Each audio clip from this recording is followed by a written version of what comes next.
guys, so today is kind of a two-in-one video. I'm going to go over a couple of things. I'm going to go over why it's so important to use a primer and a base before you put on shadow. And I'm also going to do a little mini tutorial for the look that I'm wearing today. Now what I've done is, you can kind of notice that this side is not very vibrant, not very bright. You can still kind of see the look that I'm going for here with the silver on the inside and the blue and a slightly darker blue in the crease with a little bit of that silver under the brow bone, but it just doesn't quite have that pop enough. So what I've done is I've done this entirely with no primer, no base or anything, and just put the shadow on my eye. The other side I'm going to use the primer and the base and show you how to use that, and then I'm going to put the shadow on top of it so that you can see the difference between the two. Today the shadow that I'm using is honestly just a really cheap eyeshadow palette from Walgreens. I picked up several of these and they work great as long as you use a shadow base and a primer with them. So I'm using just a couple of colors from this today, just these three over here. I'm using this silvery gray color, this teal, and a darker blue. And actually I'm also using this orange color just as a blending above my crease there. Super easy. So I'm going to go ahead and get started. I'm going to start with the Urban Decay Primer Potion. And you really only need a tiny bit of this. Just a little drop on your finger. And that's probably even too much. Go ahead and put that down all over your eyelid. And you can put a little bit under your eye too. It'll help with the liner underneath. Okay? Now a lot of people think that step is enough. And it is. It helps. It helps your shadow last longer. It does make it a little bit brighter. But for the looks that I like to do, I like them super bright. So I like to use another primer, so to speak. I use an eyeshadow base. Now for this look, you could use two different options. I'm going to just use a regular skin tone base because I want you to see the color do the work. You can also use one of the color tattoo bases if you want to. In this case, I would use the teal. But like I said, I don't want that to do the work. I want the base to do just a natural work. Now this is just a sample that I have of Painterly. I'm almost out, so I'm going to have to go buy some more. But you can use any color that you like. I'm just going to start by putting some of this on my finger, if I can get some of it out. And I'm going to put that all over my lid, inner corner too, underneath. Make sure you get enough on there. I'm going to go all the way up.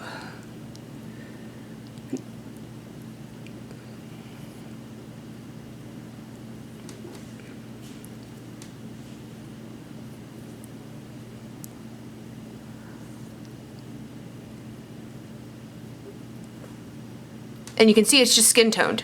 It's a pretty good match for me. I was using soft ochre before I used this and I have a whole big container of it, but it's a little bit too yellow for me. It kind of makes the browns look funny when I put them on. So I decided to switch over to the Painterly. It was recommended to me by a friend of mine who is a makeup artist and she is fantastic.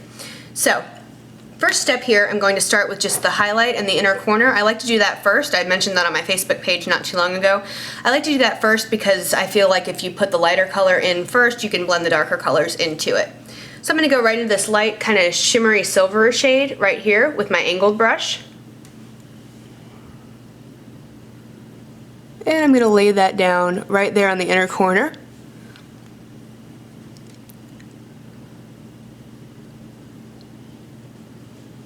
Now you can already see the difference there. You can see here, you can actually see through and see my eyelid. Here, all you see is color. I'm going to do the same thing up here on my brow bone. And look at the difference there. You can hardly see it over here.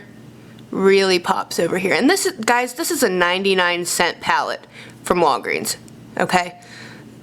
So, I mean, I'm using this as a prime example because even still the colors aren't going to be as vibrant as they would be if I were using these bases with my MAC shadows. But I just want you to see that you can use an expensive shadow with a good base and it will work well. Next I'm going to just take this flat shadow brush and I'm going to go right here into this teal color and get a good amount on there. Look at the difference there. Huge. Now, like I said, this is a cheap shadow, so it does take a few applications of it. But I spent much longer doing this without the primer and the base on there.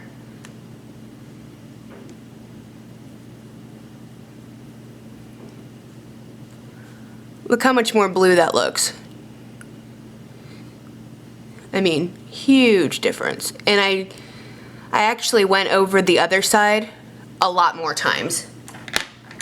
Okay, next I'm just going to go ahead and go into this dark, it's kind of like a gray, dark blue color here with a crease brush. And I'm just going to work that into my crease.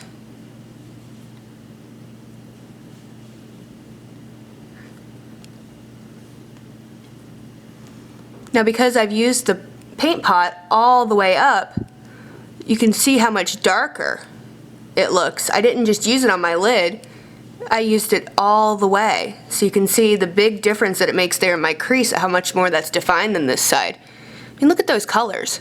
It's like I'm not even using the same shadows, but I promise I am. Okay, let's just get a little bit more on the outer corner here. And that's it for that. Now I'm just going to take a fluffy brush. This is just my little Clinique fluffy brush, and I'm going to go right here into this orange. It's not quite a matte, it's a little bit shimmery, but it's really good for blending this out here.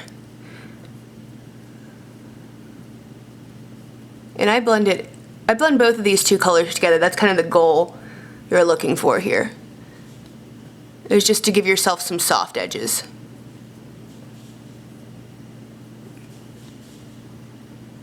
Look at that. It's like two different looks. Okay? Now I'm just going to go with my 24/7 Urban Decay pencil in Perversion. And this doesn't have to be a perfect line because I'm just going to smudge it.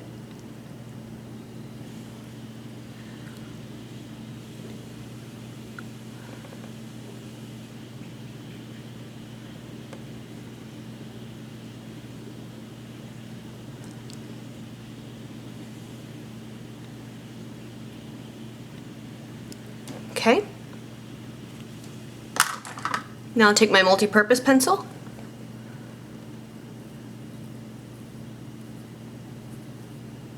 and smudge it out.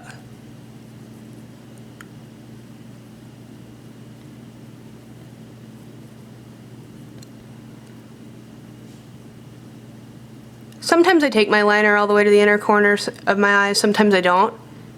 It's really up to you. There's no right or wrong way to do it. Actually need a little bit more color there just to get it same as the other side.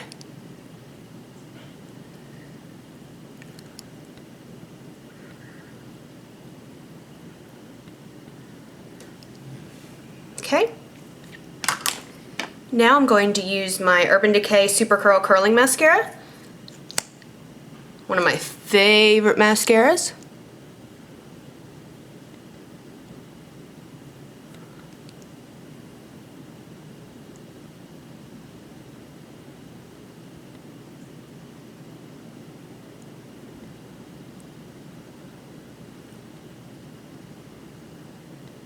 Top and bottom.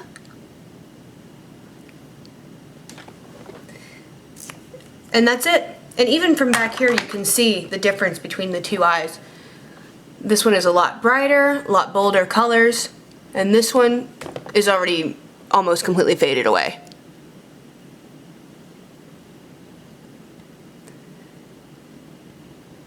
Alright, I hope this helps. I've had a lot of questions about how I get my eyeshadow so vibrant, and that's it. A quick little two-step easy tutorial, and I hope this helps everybody and that you enjoyed it. If you have any other requests, be sure to follow me on my Facebook page at facebook.com/maketimeformakeup. You can also check out my blog page. I do a lot of reviews and tutorials on there as well, and that is going to be at maketimeformakeup.blogspot.com. I hope you enjoyed. I'll see you next time.